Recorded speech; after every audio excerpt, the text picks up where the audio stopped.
going to bring up our next speakers. We have Lorenzo Mangani and Alexander Alexander from the HOMER project, and they're going to be talking about HOMER and OpenSIPS. So, as Lorenzo getting set up, can I see a show of hands as to who will be participating in this evening's lovely boat tour? Okay, so rather slowly. Register. Okay, so anybody who is not registered for the boat tour, see one of our lovely helpers at the registration desk, and they will make sure to certify your registration for the boat.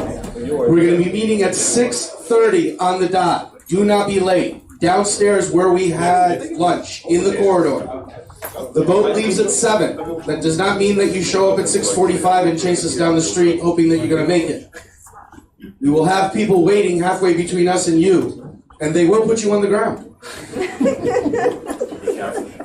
So, again, 6:30 on the dot, downstairs at 0 level where we had lunch. That's where we'll be meeting. -1, actually. That's -1 level. You know, I got this. Doing quite fine. Look at Lorenzo. He's happy with what I'm doing.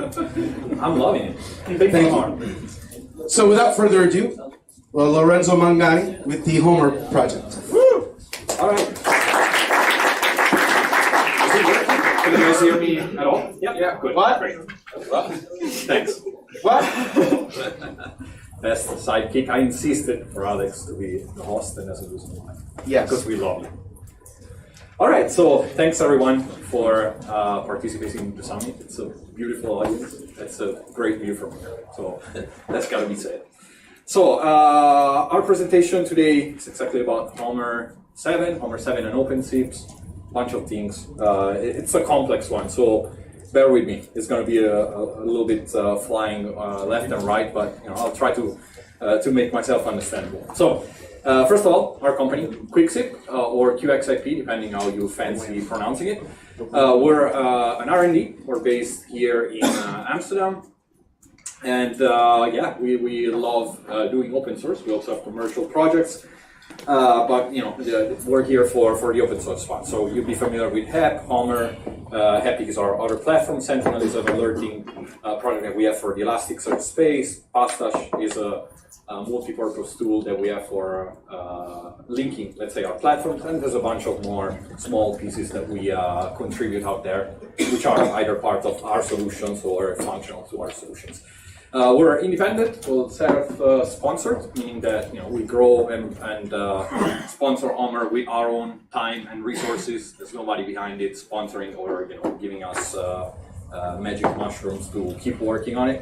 It's pure will and passion. So number one thanks goes to my team and our team.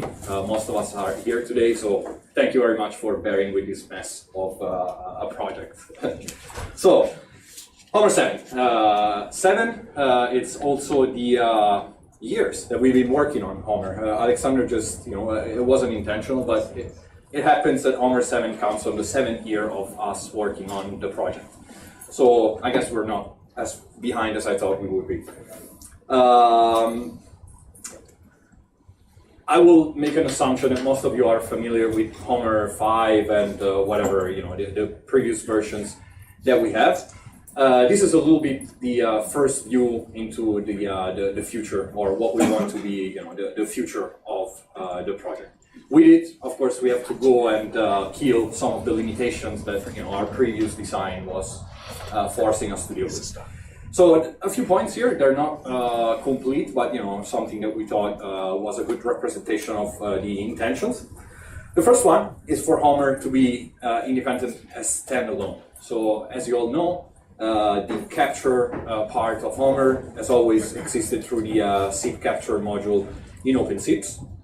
And this has been, a really lazy ride. So we used, I guess, everything that OpenSIPS offered in terms of recycling, the parsers, the database connectors, and much more than that, the HEP switching functionality. But we arrived at a point where we need to support non-SIP protocols at the very same level, and it was starting to feel like, you know, a little bit abusing certain features of OpenSIPS to get to that point. So starting from HOMER 7, we have standalone capture servers, meaning that a piece of software that basically does what the SIPCapture module was doing in OpenSIPS. It doesn't replace it, meaning that the tool will continue growing, but our own capture servers are going to be the place where we do, let's say, the risky development. We go for the new protocols and we try to standardize things that will eventually flow to everything else. So the bleeding edge moves into our capture servers. The reason why we do it is exactly the second point. We need HOMER 7 and forward to be ready for everything that, you know, evolves around VoIP and RTC. So now we enter a space where we have events, and we're no longer only tracking packets going from A to B, but we're tracking functions going inside of applications, plugins, talking to each other, and, you know, things that are harder to represent simply by capturing passively. So a new era for the project is going to be tricky, difficult. We're going to have to reinvent certain things, but the baseline works, and this is what we're going to be showing and talking about today. Next point is also very important. We've been storing data always in the same database. So we were doing statistics and saving packets in the same tables, but using the same technologies. We've reached the capacity of this design, and we're moving forward. So starting from this version, only data that we index for searching makes it into the database. Everything else can be turned into time series. So what we used to do, for instance, with RTCP reports was to store them all in the database. We no longer do that. Another very important point, and the one that maybe triggered a lot of the above, is HOMER needs to be easier to install. So right now, you know, it's still an engineering task to get it up and running. A lot of people have difficulties, often with the very same points. This means that it's our fault. We need to make it easier, and hopefully we did. And last but not least, backwards compatible with the existing app ecosystem. So everything that the existing agents can send will remain valid and hopefully will mesh with the new functionality. So a few major changes. I thought it was easier just to start by the previous picture. So this is how HOMER 5 from a very, very high level looked like. So we had agents, like you can see on the left. We picked Amplify and Capt agent, but it could be anything, feeding into either of the capture servers. There's a difference between the two, meaning that as you see OpenSIPS loops, it also has a HEP switching capability that now with our own capture servers becomes even more powerful, because we put back OpenSIPS doing its job. So it's going to be a proxy of HEP in front of other capture servers. And what the system was doing was basically taking each packet that it could decode, parse it, insert it to database, make it available to the HOMER API and consequently UI. You can see on top of the UI, there's PHP, there's Apache, so all of the dependencies that, let's say, the old HOMER 5 had. Switching to the new view, we can introduce a few of the changes, and there's quite a lot of them, so bear with me, and feel free to raise your hand if you have a question in between. It doesn't matter. So, on the left, you still see two capture agents. In this case, OpenSIPS becomes the most capable capture agent within a platform that we have, meaning that it's available to mirror all of its SIP, TLS, and so on, but it's also able to send us now logs, REST commands, and MI via HEP. So this is a bunch of features that the team has introduced last year, and we took a long time to use. So this is the moment of glory where we finally make those HEP types that were hidden inside of OpenSIPS useful. So they auto-correlate between each other, so every time we get one of those events, it gets handled. But back to the point, OpenSIPS, which would be a client in this case, will send HEP traffic or any HEP type to one of the new capture servers. They're called Amplify server and HEPOP. We'll see more about them right after. What they do inside is what I'm trying to explain here. So there's a different pipeline where packets are switched by HEP type. So any HEP type or any event type can now make it into the platform, and it can be auto-mapped or statically mapped to a schema that we decide. So we can create very quick sockets for known or custom protocols. So we can use this to, and we did use it to reinvent how we do SIP, but this is the same technique that we use for the Janus event, the MediaSoup events, and anything else that we could access so far. So by HEP type, we automatically will create the database tables and the schemas that we need to start writing a new protocol to disk. And then we queue them by prototype. So we no longer do single insert, stressing out the database, but we create, or actually we allow the user to define the size of bulking writes that they want to the database. So if you're getting thousands of packets per second, they now would be written down with one bulk insert most likely. So reducing a lot the stress between the two. It fully leverages, and here we're going at the top, the JSON insert features in Postgres and MySQL. I gotta say Postgres is the primary choice here.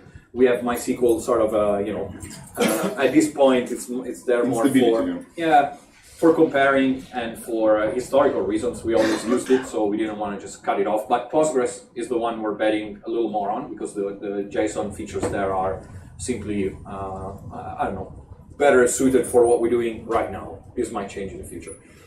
So table creation, table rotation, and so on are all taken care of. On the side, you can choose either one of those. By default, it will be Postgres. But you see there's a fork at the very beginning. So certain HEP types, we're no longer sending to the main database. We're just turning them into time series. So this applies to, for instance, let's say RTCP reports that we're getting, right? Why should we store all of them if we're only after what they were expressing?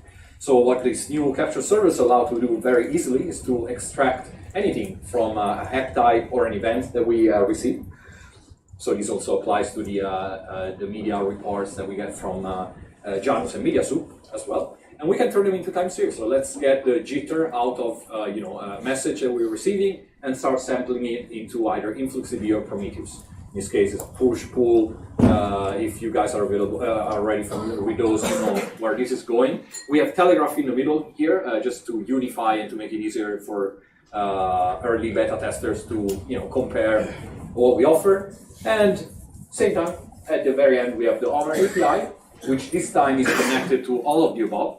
So it's no longer only looking in MySQL, but it's able to also fetch data from InfluxDB and very soon Prometheus, display native charts in the UI. So let's say HOMER becomes more of an agnostic search tool for the platforms that you see here, meaning that we can display also data that we have not generated. So if we are connected to InfluxDB and you're saving their CPU or whatever else, memory for the servers that you're also monitoring, you can now use it to intersect the two. So you can see when, for instance, the quality on one of your servers starts dropping and see where, your CPU and usage memory were at that point in time. So determine if you're running into a capacity issue or into a technical one. What else is important here? Not much, other than we simplified also the way that the rotation of the tables is created. Alexander will explain a little bit more about this at later in the presentation.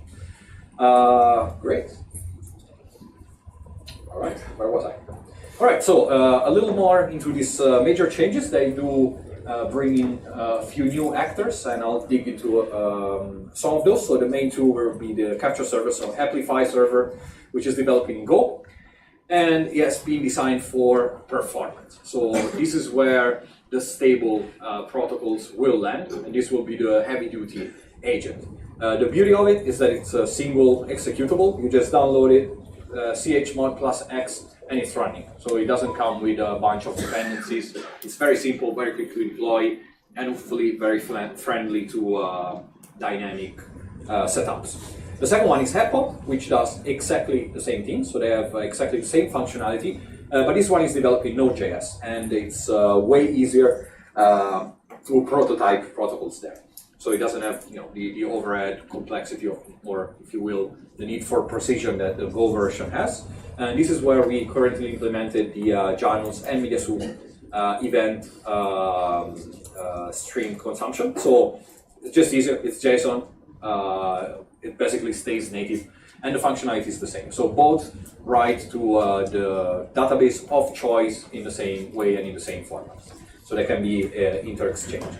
The web services also quite relevant. So we are, HOMER is now inheriting the user interface framework of Epic, which is our commercial product, HOMER's big brother. And with it, of course, we are reinventing a few of the functions to be global. So in the previous version of HOMER, everything was very SIP-centric.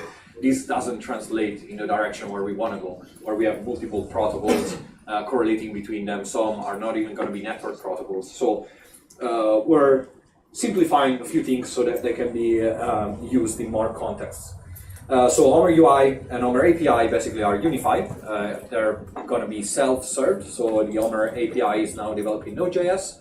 So it does no longer need PHP, a web server, or anything like that. It's going to need a lot of NPM modules, but at least it's going to be self-contained and possibly distributed also via NPM. Last but not least, the databases. So, you know, as we said a minute ago, it was previously basically only MySQL, and Postgres was a little bit of a second-class database. This now flips around, so all of those databases you see are supported for data. The top two, so Postgres and MySQL, where we use JSON and JSONB formats to insert and read out data. And we can do amazing things with this, especially when we're dealing with JSON inserts natively. And the second one, InfluxDB and Prometheus. This is, again, a choice that we leave to our users. Whatever you like, we are implementing the same capabilities in both. So they can be pulled by Prometheus or pushed to Telegraph and InfluxDB either. As we said, the most important are exactly the capture server. So the difference between them is tiny, but again, it's important to understand it. Haplify server is most likely where you will see the stable features landing. It's also ready for TLS. It accepts already everything that the HEP protocol has to offer, except protobufs, so you don't even have to define the protocol anymore. So it's going ways to make, let's say, HEP more into a structure than a protocol. So no longer will need to support the full protocol in an application if you want to send some metrics to HOMER. It's going to be so much easier. We're going to support queuing and a bunch of other things, as well as making it possible to run on x86 platforms. Just below in the middle is Amplify, which is a new agent, and as you can understand by the name, it goes in couple with Amplify server. So this is the Go version of Capt agent, basically. This is also designed to be portable, easy to install, so one executable, put it on the system, give it permissions to run, and all it needs is basically a few flags or one config file. So it doesn't have the full and complex structure of options that Capt agent has to offer. To each its own. Sometimes you need a simple agent, and this does it. So for deployments where you really only want to get SIP and RTCP out of the flow, this is basically as simple as it gets, and it's probably running on the first attempt. At the bottom, sorry, you see again HEPOP. So this is distributed by npm. So you install it just simply with one command. You'll get all of its dependencies and so on. And right now it's the only one that supports the Janus, Minasup, and OpenSIPS special types, so the non-SIP events. This is quickly going to make it to the top, but we just first want to validate it. So we need a bunch of beta users that are going to help us make sure that we got it right. As of time series, I just want to drill down 1 more minute to explain why we're doing this. So up until now, we attempted to reinvent the wheel every time we made a new version of HOMER. We were trying to figure out a smart way to use the series that we had in MySQL to make alerting and charts, but it was just killing. That's not the way we do it nowadays. So big decision, big switch. We're going to start supporting native time series emission. So the 3 systems that you see there, even if the last one is not really properly for time series, but it has an APM set of functions that make it suitable as well, so Elasticsearch too. We're just going to send data there, and we're going to read it back. So you're going to be able to recycle your existing knowledge if you're already using either of these databases. We just want HOMER to fit into the ecosystem. We no longer want it to be an island where you have to go and look for something that only exists inside of HOMER. We want the data that HOMER can produce to go as far as it can, and hopefully as close as needed to the data that you need to compare it against. So I don't know, could be your CDRs with the cost that you want to link to the signaling that you capture and the quality of the same calls all in one shot. So with the current HOMER and the current split, we can do so very easily. I don't have any examples of this right now, but for those of you who are staying during the demo days, I have an hour, and I'm going to show you exactly how you create, retrieve, and modify alerts generated by either SIP or events. So for anyone interested, I suggest to be there. The new UI, just same as above. We'll spend an hour showing this in a couple of days' time. But we simply inherited from Epic a bunch of its features. So now we have an interface which has an actual dashboard where you can actually decide the size of what you're looking at without thinking about it 2 hours before. So everything gets a little more fun and flexible to use. Users can have their own dashboards, they can share them with other parties and so on and so forth. So it becomes a little more of a generic environment. The best thing about it, and unfortunately there is no time to show it in such a short presentation, is the way we do search now. So every time a new protocol is ingested by the platform, the system is automatically able to create a form for it. So if I ingest SIP and I decide to index all of its headers, the SIP form will offer me all of those. If I start indexing the Janus protocol and I elect, I don't know, a dozen of headers that I want to track from it and make searchable, I would automatically get a separate form. So for each protocol, you're able to build a form. So there is no ambiguity in terms of having a field coming from a protocol left and right. They will be unique, they will be mapped, and they will always give you access, as you see in this screenshot, to the raw message. So the raw message is always saved. And in this case, in Postgres, you can even do full text search against it. It's slow, but it works. So if you get desperate and you need to search stuff that way, this is now a possibility. The way we present results has also changed. So now everything is dynamic. So when you make a search, you'll get that number of columns matching the protocols that you were searching. And this can change from setup to setup. So we finally give admins the ability to tailor down to just what they need. This might not apply to the average Joe with a few hundred calls that will just capture everything and be happy. But when you get into a really, really large scale, you need to trim the fat and just narrow it down to what you actually need to be using for your operations. So this is what's happening in HOMER. It's still by packet, so HOMER is not tracking calls or magically knowing their duration and stuff. We're still going at a message level here. For anything else, that's more of a Epic territory. But we're able, as we said, to now detect a bunch of additional types. So you can see here, I didn't have time to do a lot more, but again, in the demo, we'll spend a lot of time with this example. OpenSIPS, as you can see, we have a flow here, sending an invite, 100 OK, and then an xlog type, which is one of the new capabilities that we discussed about. If you go inside, you see that this is a correlated event. So it came with a link to the session that it's describing, and it's telling us that a new branch has been created for a certain user making a call to the system. This can be extended to do exactly what you want to do. So for any activity or any action that you have inside the switch, for REST lookups, for MI commands, you can choose to send a correlated packet back to HOMER. So this gets pretty in terms of understanding what different actions are doing in relation to each other, but it also, as I said before, gives us the ability to move out of the network real and into the application. So we're finally going to be able to track what an application is doing inside and outside of the network real. So in this case, we're looking at Janus events, and some of those events are really not making it out into the network necessarily. They could be action that are within the system itself, or it could be a user joining another group of users, or creating a new handle to run a new plugin. Lorenzo, forgive me if I'm swearing here. He'll have a much better version of this in his presentation. But what we try to do is basically use this and MediaSoup as the first samples. Since it works for those protocols, and they're great protocols with great differences between them, we're confident that this is going to work for anything else. So if you want to make an agent that all of a sudden sends DNS resolutions into your capture system because you need them to see what the client was doing. Now it should take, I would say, less than an hour for somebody experienced and just a little bit more for somebody starting from one of our examples. What else? A little bit of a roadmap. So this is by far not completed. It's the first of many steps. We're going to be working on this for the rest of the year and probably much longer.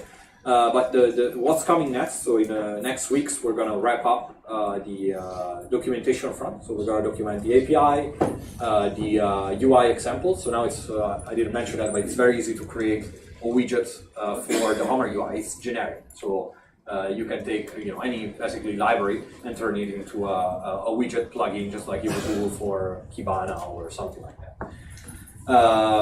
We're going to wrap it up with installers and the Docker containers. So within a few weeks, everything that you're seeing here is going to be packaged for the lazy. For everybody else, it is already available, so you can go on GitHub right now, or you can come and talk to us, and we'll help you, go in the right direction. This is all already existing, so it's not a preview; it's an actual beta that you can join. For the capture servers, it's going to be adding additional database support for giving you the chance to play with, and additional input methods. So we say protobufs, queuing methods, whatever it is that people will need and use, we'll add. Now it's extremely easy, and we're not impacting another project by demanding certain functionality that are really only relevant to capture and monitor.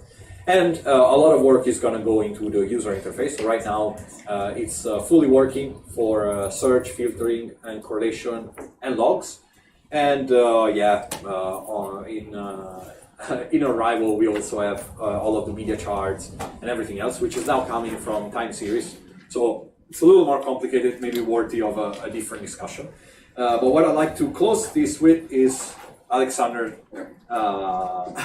intervention to explain how it works inside. No, I will not annoy you longer, so I just take 5 minutes of your time and pay attention exactly on 2 tables. Like Lorenzo already said, we now support multiple protocols inside of HOMER. And for all protocols, normally tables looks exactly the same. Yeah? So here, it's just example of John's protocol here we decide. But normally it's same. We have ID, we have SID, session ID, like correlation identificator. We have exactly create date, which we will use for partitioning.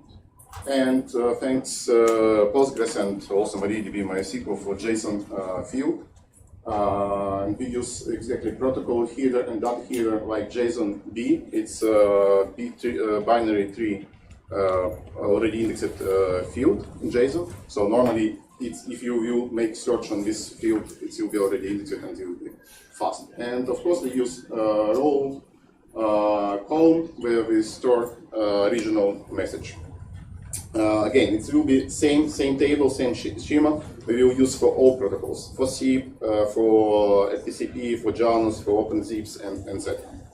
Another table what I want to your attention is exactly we created mapping settings. In this table we store which protocols we will receive, which attention policy will be applied for this protocol, which partitioning step it will be used for these protocols. We also create correlation mappings. So this means, for example, we can correlate if you make search for Janus protocol, you can exactly connect this protocol to SIP, and in correlation schema, what you can show you later, you can make correlate 2 protocols together and make this display completely co-flow. And many another columns, it's his name says what it's for. And next, I want to display or explain how we will do for OpenSIPS events, because OpenSIPS generate some events inside, and in this example, we would like to store these OpenSIPS events inside of HOMER and make search for it. First, we will create it in the mapping settings. We will create records for this HEP type. In our case, we will take 86. Table name will be HEPROTO86 default. Default is our transactions type. And it will be automatically created by capture server. It's in our case, it's HEPRIFY or HEPOP. etc. And second, we will exactly add correlation policy. In our case, we will take, for correlation, we will take source field, it's data header session. In this field, in this column, we insert some data. We will take this data and we will do lookup in protocol, HEP type protocol 1, it's SIP, in transaction calls. In field, for lookup, it will be SID, is session ID. And of course, we can also set lookup range. For example, sometimes events will be arrived later, and we would like to make some extended lookup for SIP search. And this will be produced with records. Exactly, I wrote here how its SQL records will be looks for this correlation.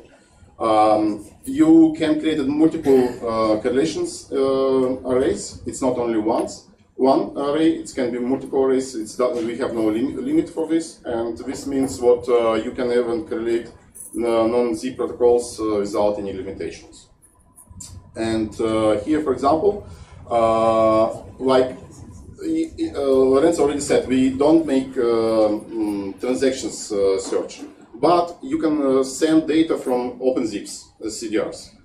For example, you have CDRs, it's stored on your disk, and you can take these CDRs, or even from OpenSIPS, you can send in HEP in JSON body format with CDRs directly to HOMER, and make search on these CDRs. And using correlation mapping, what I already described here, you can get all zip messages related to these CDRs. This means what you can exactly have a full picture. How you call duration, what's happening in these calls.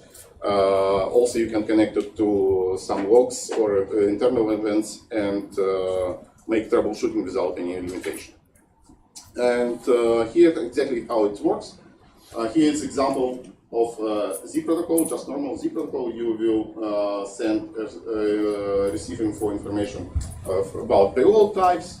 You can send correlation ID. In payload type, you can send C protocol. You can in HEPify server, you can do parsing of this zip message and extract two fields what you would like to see on your agreed results. And here you will exactly insert this data to JSON body, and as a result, you can use in UI to make a search. And here it's exactly same procedure. We have a YAML protocol. You will send this SDP body. Here we make some extraction of fields which we would like to use, and we will insert to database. And here is overview. Lorenzo, if you want. Yeah, just the final big picture. So a few new elements, and we want to add many more at the top. So the new category events, this could be anything. It could be active, passive, something you made up. Of course, the two that we picked, I think they're just the best type of example you can find. And at the bottom, you see our new capture service. So this is really a call for beta users to join us. So if you got stuck with HOMER in the past, it was too difficult, it was too complex, maybe this is a good time to come back to it and see if this new approach at least solves that part. And for anybody else that is looking for an advanced use case, you should get in touch with us. Maybe it's interesting, maybe we can help you, maybe it can help everybody. But the CDRs also will work for free switch for asterisk, so it's not only limited to OpenSIPS. It's agnostic. It's agnostic, exactly. You can send any data, you can exactly make index on it, make search without any limitation, and that's it. And recycle everything your systems are already producing. And that's pretty much it. If any of these triggers your imagination, shoot us an email. How about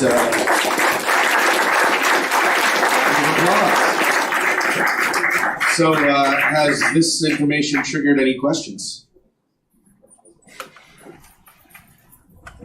Don't be shy. I know there's a question out there. Okay, an easy one. Oh, we'll take it easy on them. Yeah. Hi. Test. Yeah. So just how to forget the OpenSIPS server in the HOMER site right now? We're just taking it for granted that we've been talking about it until now. So this is just the other stuff that we are not mentioning. But OpenSIPS is a key component, and it's the only one that actually right now is able to send multiple types of messages. So our platform, they only basically send one type, or they specialize in a category, while OpenSIPS is kind of like the champion of it. You can also proxy app. I'm not sure if this was outlined before. So it's not there because it's above it. So it's kind of all over the place. Okay. To understand the Helpify server. So the server, the Helpify server receives a message and puts the data to the HOMER components. Correct. They're basically sockets. So there are new types, new ways to open HEP sockets, UDP TCP sockets, SIPFix, protobuf, and so on and so forth. So new methods that we can ingest the data into the system, which are not necessarily HEP. Understood. Thank you. Thank you. Any other questions? Well, there, we found some. Once somebody pops a hand, everyone else doesn't become shy. Sure. Yeah, thanks. Is it possible to integrate a already established accounting database, so not duplicating the OpenSIPS accountings to the HOMER, but there's already a database that contains the accountings, and then to have OpenSIPS installation to search on the established accounting database to have the Not at this time. Not at this time. You would have to elect some data and send it to the system in one of the formats that we support. It's a good idea. So this is something that we might want to do in the future. So have simply database connectors where we point to a table. We simply didn't have a use case for it, but that's all we need to make a feature. It's only in HOMER 5. We have right now remote search. So normally you can do remote search to get some data related to viscosity. So normally it's an additional tab. It was a request from James Buddy, if I remember. So normally you can use this tab to make remote search in Elasticsearch by JSON and retrieve this data and display in HOMER, but only in transactions pop-up. Thanks, everyone. Okay, thanks everyone. Thank you. Thanks, Lorenzo. Now we're good.